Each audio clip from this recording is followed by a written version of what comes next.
देखो, हृदय की बात समझना, हम कमजोर हैं, निकल नहीं पा रहे हैं विषय से, पर हम निकलना चाहते हैं, हम प्रभु को प्राप्त करना चाहते हैं, हम अपनी गलतियों का बार बार पश्चाताप करते हैं और प्रभु से प्रार्थना करते हैं। ये निकल जाएगा, ध्यान रखना, इसकी दुर्गति नहीं होगी, ये निकल जाएगा।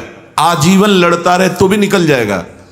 लेकिन जो अपने को ज्ञानी मानकर, विद्वान मानकर, शास्त्र प्रमाणित बातें करके और फिर दुराचार परायण होता है, दुराचार को दुराचार न मान करके, वो फिर बहुत दुर्गति को प्राप्त होता है, अशुभ गति को प्राप्त होता है। इसलिए प्रेम मार्ग में, भगवत मार्ग में बड़ी सावधानी की आवश्यकता है। अपने लोग इस बात को नहीं समझ पाते हैं, और जहां मंगलमयी गुरु निष्ठा की बात आती है कि सर्वस्व तन मन धन समर्पित कर दो, जहां मंगलमय भगवान के नाम की बात आती है कि सर्व पाप विनाशक भगवान का नाम है, जहां मंगलमय भगवान के मार्ग की बात आती है, कैसा भी दुराचारी क्यों न हो मेरी शरण में आए, हम इनका दुरुपयोग कर लेते हैं, इन बातों का दुरुपयोग कर देते हैं। भगवान ये हमें चांस दे रहे हैं कि तुमसे गलती हो गई है, तुम अपनी गलती को स्वीकार करो, मेरी शरण में आ जाओ, क्षिप्रम भवति धर्मात्मा, मैं बड़े शीघ्र तुम्हें महात्मा बना दूंगा, धर्मात्मा बना। हम आश्रय गुरुदेव का, भगवान का, नाम का, धाम का लेकर इन विषयों पर विजय प्राप्त करना चाहते हैं, प्रियालाल की सेवा योग्य बनना चाहते हैं, निकल जाएगा। पर जो चतुर सुजान बन करके शास्त्र के शब्दों की जाल को ऐसे रच के और फिर अंदर ही अंदर, तो पक्का दुर्गति होगी। फिर प्रेम की तो बात जाने दो, साधारण गति भी नहीं होगी। यहां जो बहुत शास्त्रों के शब्दों को अपने वासना के प्रयोग में जो कर रहे हैं, बहुत होश में हो जाएं। जो श्री जी के सुख में निमग्न मन है, वो देह सुख की आकांक्षा करेगा क्या? वो इन नारकी भोगों की आकांक्षा करेगा क्या? पर बड़ी विचित्र माया की गति है कि हम शास्त्रीय शब्दों को अपने निर्विकारता बढ़ाने के लिए ना लेकर विकारों को पुष्ट करना, छुपाना और उनको गुण साबित कर देना, ये बहुत होश में। बड़े बड़ों से चूक हो रही है, बड़े बड़ों से चूक हो जाती है, बड़े बड़ों से चूक हो जाएगी, इसलिए सावधानी की जरूरत है। प्रभु को कपट नाटक अच्छा नहीं लगता। अगर यहां कोई बात हृदय में आ रही है तो हम, वो जिससे मशीन रखी हो तो तरंग पकड़ती है, ऐसे हृदय पकड़ता है।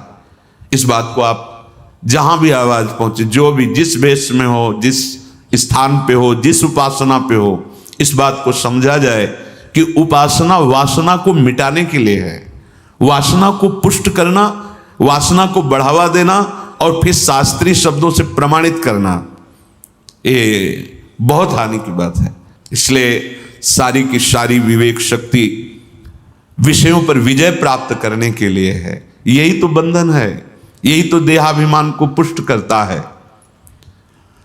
प्रेम अमी चाहे पियो और करे विषय सो नेह। बोले हमारा तो प्रेम मार्ग है, तो बाहरी शारीरिक श्रृंगार, शारीरिक स्पर्श सुख, ये तो साधारण भक्ति मार्ग के एक कदम चलने में ही ये तो सब फीके हो जाते हैं। प्रेम साधारण भक्ति, असाधारण प्रेम मार्ग की भक्ति, रागानुगा भक्ति, सहचरी भाव की भक्ति, ये तो बहुत ऊंची बात है। जेव ही कदम भक्ति मार्ग में रखता है उपासक। आप देखो, अभी भक्ति नहीं शुरू हुई, कई ऐसे एकांतिक में आते हैं कि हमने केवल सत्संग सुना है, सब छोड़ दिया, गंदी बातें छोड़ दी, गंदे नशा। प्रणाम करते हैं उनको कि वो अपने मंगल के लिए कदम उठाए। आप विचार कीजिए, उसने अभी अनुष्ठान नहीं किया भक्ति का, उसने जीवन का लक्ष्य भगवत प्राप्ति नहीं बनाया, उसने कोई वेश परिवर्तन नहीं किया, केवल सत्संग सुना और निंदनीय विकारों को त्यागना शुरू कर दिया और एक प्रेम की ऊंचाई पर पहुंचा हुआ। बात समझ में नहीं है, इसका मतलब है तुमने पीतल को सोना समझ लिया, अभी स्वर्ण नहीं मिला तुम्हें। सूर्य का उदय हो और अंधकार बना रहे तो सूर्य नकली है, असली सूर्य नहीं है। असली सूर्य भानु के उदय होने पर जैसे तम अंधकार का नाश हो जाता है, ऐसे ही भगवत भाव उदय होने पर देह भाव लय हो जाता है। देह भाव ही अंधकार है, भगवत भाव ही सूर्य की तरह प्रकाशित होने वाला है। प्रेम अमी चाहे पियो करे विषय सो नेह। बस यही बार बार इसलिए रुक जाते हैं कि इससे आगे बढ़ना नहीं हो पा रहा, यही मार के गिरा दिए जाते हैं। इसलिए प्रेम मार्ग का प्रवचन नहीं होता। देखो श्री स्वामी श्री हरिदास जी महाराज, महाप्रभु हरिवंश चंद्र जी जो रस गान कर रहे हैं उसका प्रवचन नहीं कर सकते हम।